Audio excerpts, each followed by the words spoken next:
Hello दोस्तों, मैं हूँ राकेश कुमार और आपका स्वागत है फिर से एक सच्ची और भूतिया घटना के बारे में। दोस्तों, ये जो घटना है बिहार की है।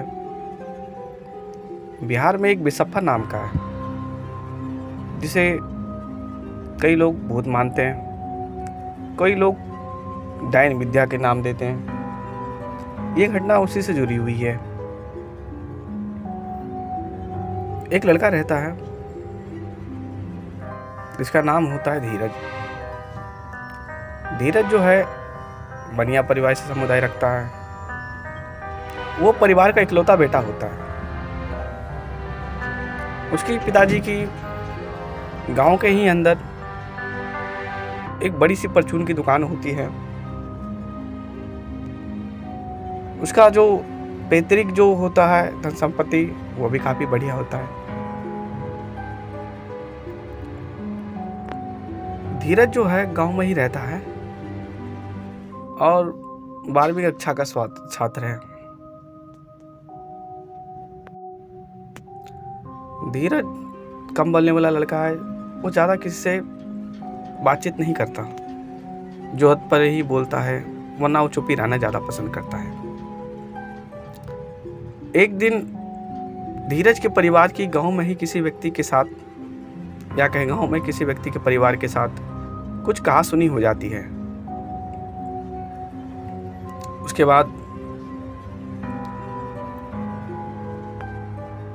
बाद जिससे जो कहासुनी होती है वो धमकी देता है कि मैं इसका बदला जरूर लूंगा। खैर, धीरज का जो परिवार रहता है वो काफी संपन्न रहता है, तो उसे कोई फर्क नहीं पड़ता। एक दिन जब धीरज अपने घर में पढ़ाई कर रहा था, तभी कहीं से अचानक सांप निकल आया। सांप बड़ा भी विचित्र था, काफी भयंकर भी था। धीरज जो है घर से भागने की कोशिश करता है, लेकिन तभी अचानक उसके पैर में सांप काट लेता है। उसके बाद सांप अचानक कहीं गायब हो जाता है। धीरज चिल्लाता है कि मुझे सांप काट लिया, मुझे सांप काट लिया। अब उसकी आवाज़ सुन के जो उसके परिवार के सदस्य रहते हैं सभी धीरज के पास दौड़ते हैं।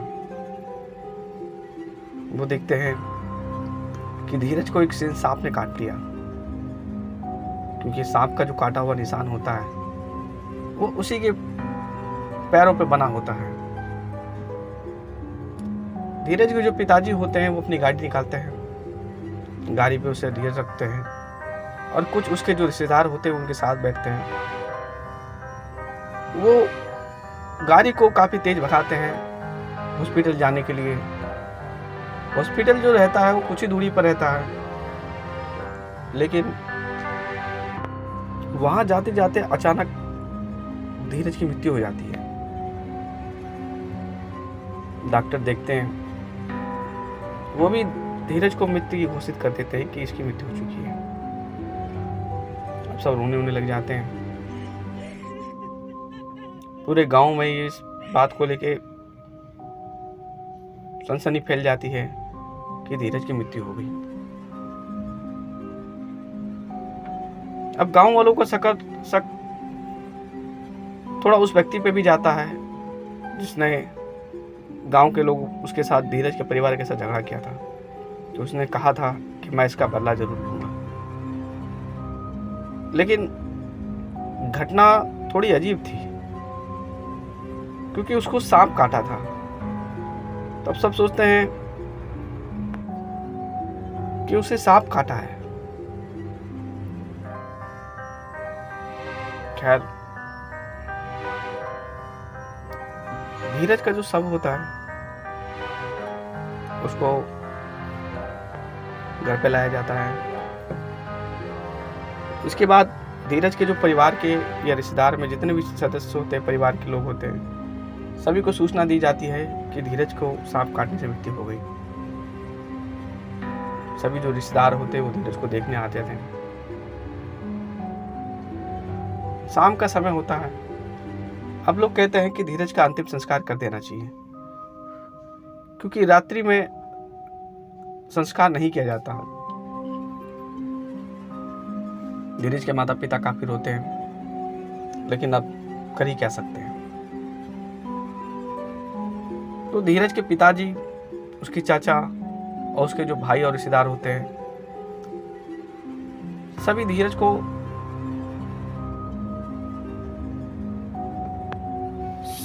को अर्थी पे बांध के उसे शमशान ले जाते रहते हैं।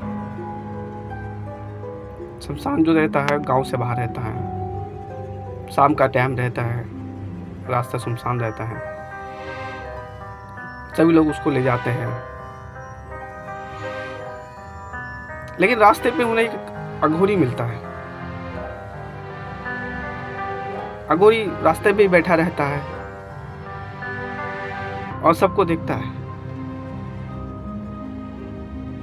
और कहता है, कितने पागल लोग हैं, जिंदे को ही जलाने ले जा रहे हैं। अब उसकी बात कुछ लोग सुनते हैं,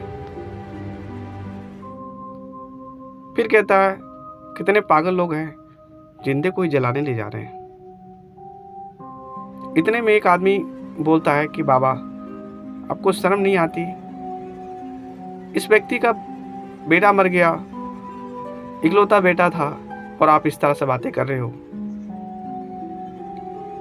तो वो कहता है, क्या करूं, ये लोग पागल हैं, इनको जिंदे और मुर्दे में समझ नहीं आती। अब उसकी बात सुन के सभी लोग रुक जाते हैं, पूछते, कहाँ जिंदा है, अब देख नहीं रहे हो? कहता, नहीं, अब ये जिंदा है। धीरज के पिताजी सुनते हैं, वो थोड़ा इमोशनल सा हो जाते हैं। वो बाबा के कहते हैं, बाबा क्या कह रहे हो? वो कहता, हाँ, अभी जो तुम्हारा बेटा है वो जिंदा है। वो कहता है, लेकिन वो तो मर चुका है। कहता, नहीं। कहता, क्या आप इसे जिंदा कर सकते हो? वो कहता, हाँ, मैं इसे जिंदा कर सकता हूं, लेकिन मेरी शर्त है।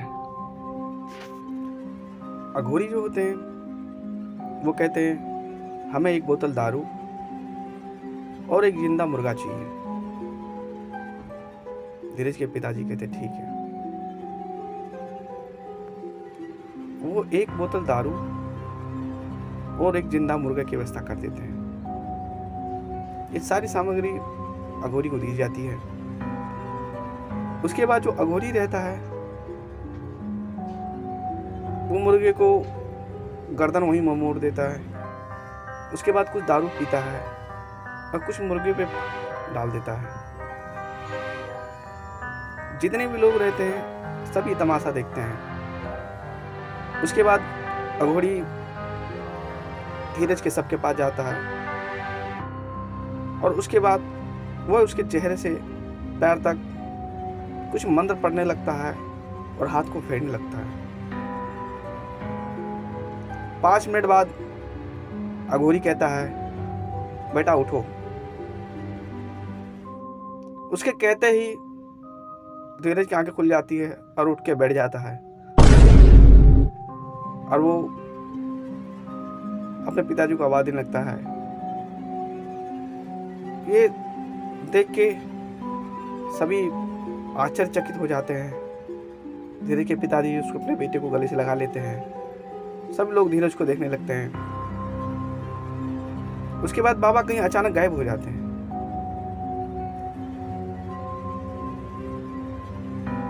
फिर धीरज को घर पे भी इत्तला कर दी जाती है कि धीरज जीवित हो गया। वो आते हैं, फिर घर आते हैं। सभी लोग दूसरे धीरज को देखते हैं, सब खुश होते हैं। सभी उस बाबा को बधाई देते हैं। उस बाबा ने जो भी थे उन्होंने उनका बच्चा ठीक कर दिया। अब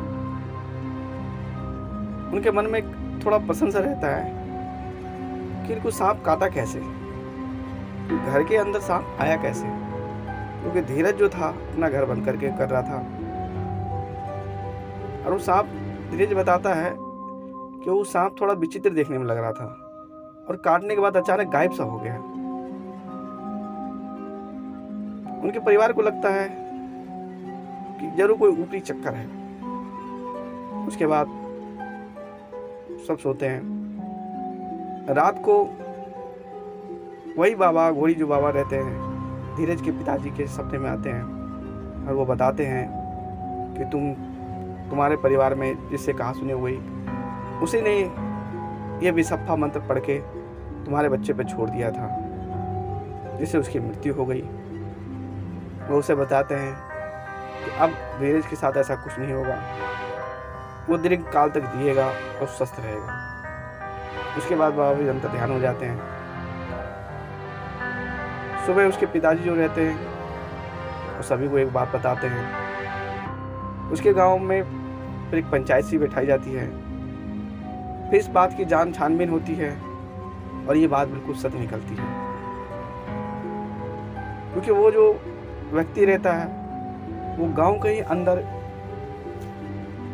कुछ क्रियाएं करते हुए पकड़े जाता है। गांव वाले उसे दंडित करते हैं, लेकिन अब धीरज है बिल्कुल ठीक ठाक है। इस बात को बीते हुए कम से कम 20 से 25 साल हो गए। अब धीरज बिल्कुल फर्स्ट क्लास है। उसके परिवार के लोग भी हैं, धीरज भी है। धीरज की शादी भी हो गई, बच्चे भी हो गए, अब सभी ठीक है। दोस्तों, ये जो है बिहार की बिल्कुल सत्य घटना है। तो ये आपको कहानी कैसी लगी ज़रूर बताइएगा। अच्छी लगी तो लाइक ज़रूर कीजिएगा और चैनल को भी ज़रूर सब्सक्राइब कीजिएगा। जब तक के लिए जय हिंद।